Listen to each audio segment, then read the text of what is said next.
Join the players in game 2. He's playing against Justin Cavenaugh on Eldrazi Tron. You mentioned that Grixis can have a tough time with this one. We see over on the right, Justin Cavenaugh, Thought-Knot Seer in play. He's got 2 Tron pieces, 2 Eldrazi Temples. Both Tron pieces are towers, though, so 4 to 6 mana, depending on what he wants to cast. What you don't see is a Chalice of the Void, which is a big win for Jessup. Yeah, on Jessup's side, he has a Cavenaugh Angler, which, as it looks right now, is the largest creature in play. Andrew's at 9. Most of that appears to be self-inflicted, if not all. Yep, that's what the Shadow deck do. If you can commit some shadows here, you can start to really pull ahead in this game. Andrew is down a game. Players both at 9 and 2 right now. And he's going to dismember the Thought-Knot Seer. That puts him down to 5. That's actually a concerning number against Eldrazi Tron. Yeah, that's Reality Smasher territory.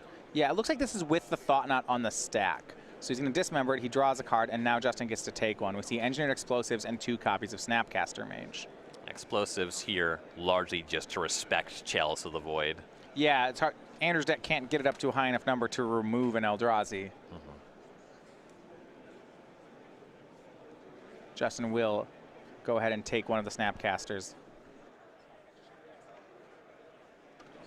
Now an exiled from Thought-Knot. We go back over to Andrew's turn. Another Gurmag Angler. Check his graveyard. Looks like 5 cards. So for tapping 2, he can make another Angler. So let me go a different plan. Here's Snapcaster Mage. Snapcaster's going to target Thoughtseize. Andrew's going to go to 3. This would get a Reality Smasher out of the hand. Gets in all his dust out of Justin's hand. Leaves him with Wastes and looks like Ghost Quarter. Getting all his dust out is really nice as well. Despite only having 4 lands, 1 more land and Cavenaugh's there. Yeah, thanks to those 2 Eldrazi Temples, he did have the All His Dust ready to go. Gurmag Angler. And Andrew's got to be careful here. He's debating if he wants to attack. A Reality Smasher off the top wins. It has Trample, 1 Toughness on the Snapcaster. I think he just has to limit draw steps here. Yep, he's going to take the risk. Justin to 15. Smasher off the top will win the game. And the thing is, things don't get better over time once you just put your thing in front of the Reality Smasher. Yeah. So you're just dead to another one. You're dead to an endless one after that. The Eldrazi Tron deck has a lot of hard-hitting top decks. Yeah, I mean, you see right now Ghost Core from Justin. Andrew's also, you know, starting next turn, dead to Walking Ballista. Yep. Rather than trying, it's so many outs, rather than trying to play around them, you just need to close. You can get behind that. The draw for Justin was Chalice of the Void. From Justin, we're going to see a Ghost Quarter on the Blood Crypt. So this actually takes away Walking Ballista as an out. What I'm interested in is whether or not Justin has kept them in. It's not a particularly good card against Shadow. When they damage themselves aggressively, it can convert very meaningfully. There's spots where it's less good, but in the matchup, it's a really nice closer. Yeah. If you ever get Tron online, it's more than good enough here. So in that situation, is this Ghost Quarter? I mean, it got Andrew's second basic out of the deck. Now it'll make Chalice the Void on 1. But I'm not sure I like the Ghost Quarter play. Yeah, I don't love it. It takes Jessup off of red mana. So there couldn't be a Kolaghan's command. The command doesn't look great here. Swing for 7 puts Cavenaugh to 8. Now a backup Gurmag Angler from Andrew will actually protect him against Reality Smashers. He delves away. Yep. Largely has to fade All His Dust as another top deck. Yeah, 1 All His Dust was just Thoughtseize. There's a second one in Cavenaugh's list. Yeah, that would be a huge draw here for Justin. And it looks like Dismember the pickup. I don't want to cast that at all. Oh, thank you. And that's just lethal. Going to game 3. Grixis Death Shadow with Andrew Jessup takes the second game here. So that was our first of sideboarded games here that we have between Grixis Shadow and Eldrazi Tron. You know, it feels the issue here is that Andrew's working really hard to get these discounted 5/5s. You know, his whole deck really is like he can get a 5/5 for 2 mana if he works at it, or maybe for 3. Justin gets 5/5s for 3, well, without too much work. Right. Jessup's deck is configured. He's playing a lot of suboptimal stuff. You know, Thought Scour, not exactly an exceptional Magic card. He has to pressure his own life total a lot to make Death Shadow large. And then Justin just plays this land that taps for 2 mana. Yeah, so in a lot of times in this matchup, you saw Andrew had to leave himself open to Reality Smasher for 2 turns there. Is that pretty typical of the games that he wins? Yeah, usually you're choosing which card you would rather lose to and shoving into one thing or the other. Would be it All Is Dust versus Reality Smasher.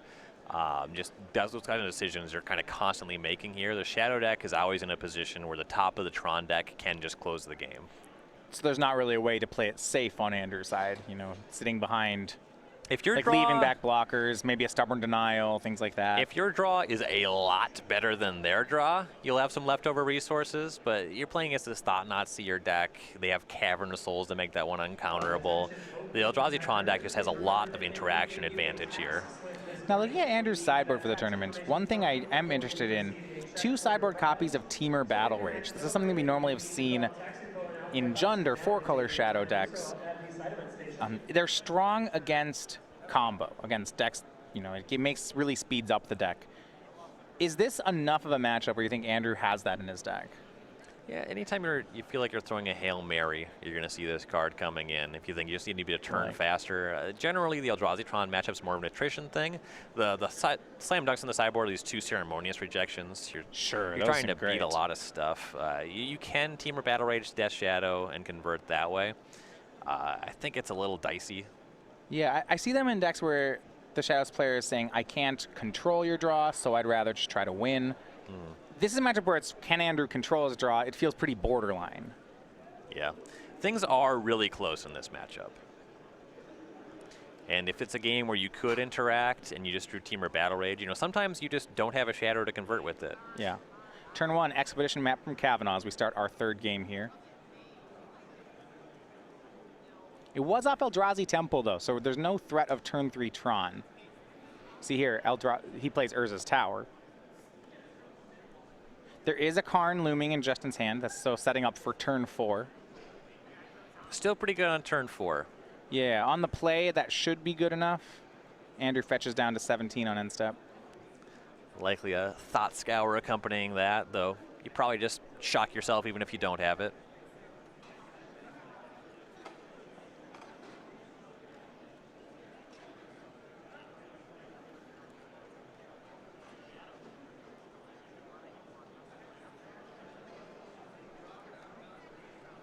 I always like it when they end step, fetch, shock, and then don't play anything. Just, hey, that's how our deck works. Yep, this is what I came here to do. And it's adorable. Fetch land and a pass. Andrew sitting back on Liliana of the Veil and multiple copies of Stubborn Denial. It's a much slower game plan for this kind of matchup. Yeah, and with no creature on the battlefield, Stubborn Denial a lot worse than Ceremonious Rejection. So Andrew just says go. Justin will go ahead and get Urza's Mine off that Expedition map. He has another map in hand, so has a pretty simple play next turn of just play mine, play map, pass, threaten Tron. Yep. Does Andrew have to make a play like Stubborn Denial on the map just to slow him down a turn? Or that's just too bad of a resource conversion? It's going to depend on the full context of the hand. Sometimes you will make that as a tempo play. If your hand is just really slow, though, it's hard to imagine that being a game-winning play. Yeah, it's the kind of play you make when things are going really poorly. Yeah. So, Relic of Progenitus, actually, the play from Justin. That kind of suggests he already has the 3rd Tron piece.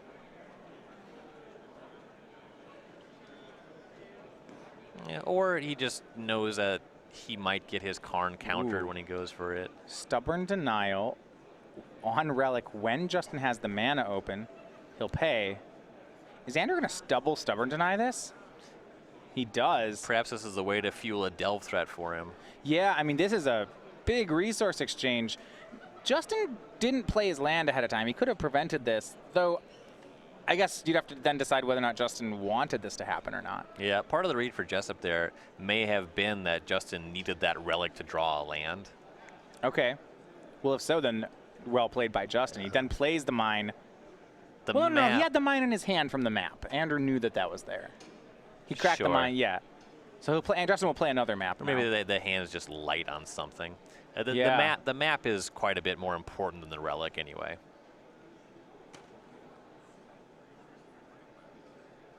Well, there might be a concern, right? If Andrew has a delve threat here, the Relic could just keep the graveyard in check so that Andrew couldn't cast? Just by tapping? There's multiple things that get him here. Regardless, this is a desperate play. Okay. See Andrew now, his choice, Liliana or a Delve threat. He's going to fetch Shock.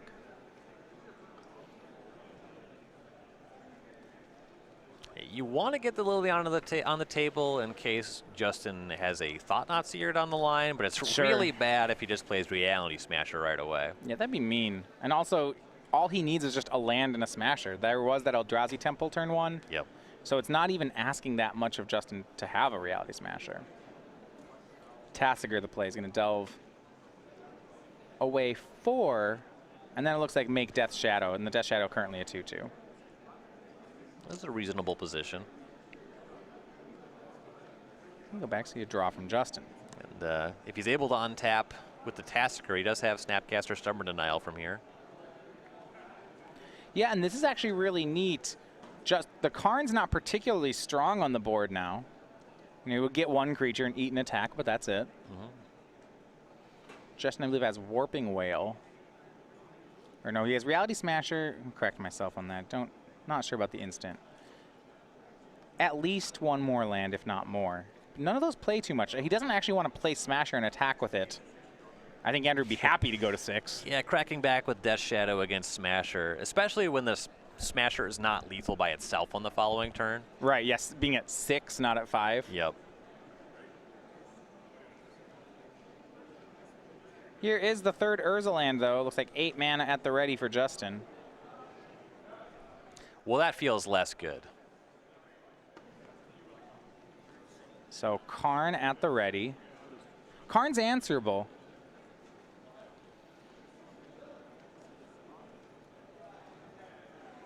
So full 3 Tron makes 7.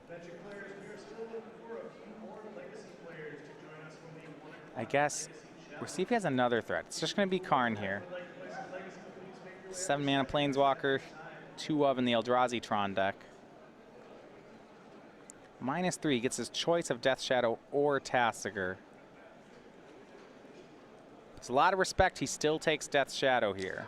Yeah, without any help, the Shadow can't kill Karn on the following turn, but it does get a lot larger with help. You just have to assume, you know, the idea of take Tasigur and then say, oh yeah, it's only a 2/2 Shadow. I mean, it's going to be a 3/3. What are the odds that they draw the cards that are essential to their strategy?